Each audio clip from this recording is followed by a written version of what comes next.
کل 24 تاریخ کو جو دنیا کے تمام اسلامی ممالک ہیں وہ کل عید منا رہے ہیں. چاہے جو دنیا میں 3-4 بڑے اسلامک ملکوں کے گروپس ہیں، یعنی ایک عرب گروپ ہے تو سعودی عربیہ ہے، UAE ہے اور باقی تمام عرب ممالک ہیں، دوسرا پھر ترکی ہے، تیسرا ایران ہے اور چوتھا ملیشیا، انڈونیشیا، برونائی.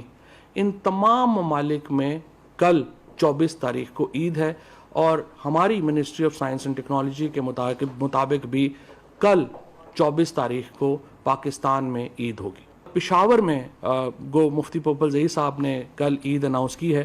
میں آپ کو بڑے واضح طور پہ بتا دوں، پشاور میں آج بھی چاند نظر آنے کا کوئی امکان جو ہے وہ نہیں ہے.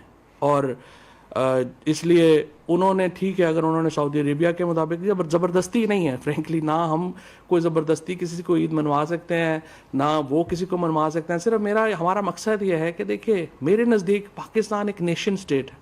ہماری جو سرحدیں ہیں وہ ہمارے لیے مقدم اور مقدس ہے. یہ نہیں ہو سکتا کہ میں پاکستان کے اندر بیٹھ کے کہوں کہ نہیں میں تو سعودی عرب کے لاز کو فالو کروں گا، اور یا میں ایران کے لاز کو فالو کروں گا، یا میں ملیشیا یا ٹرکی کے لاز کو فالو کروں گا. جی نہیں، ہم پاکستان کے اندر ہیں، پاکستان کی سرحدیں ہمارے لیے مقدم ہیں.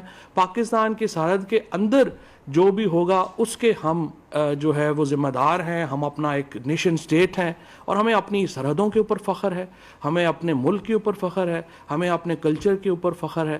اور انشاءاللہ تعالی مجھے امید ہے کہ دوبارہ جس طرح میں کہہ رہا ہوں، ہم نے اپنی ریکمنڈیشن وفاقی حکومت کے پرائم منسٹر آفس کو جو ہے وہ بھجوا دی ہے، اور منسٹری آف ریلیجس افیئرز کا اپنا ایک جو ہے وہ رویت حلال کمیٹی کا ہے. پرائم منسٹر آفس جس طرح سے فیصلہ کرے گا ہم ظاہر ہے کہ اس کو فالو کریں گے. باقی ہماری جو کیلکولیشن ہے اس کے مطابق میں پھر ایک دفعہ کہہ دوں کہ انشاءاللہ کل 24 مئی کو پوری مسلم دنیا کی طرح پاکستان میں بھی عید ہوگی. شکریہ.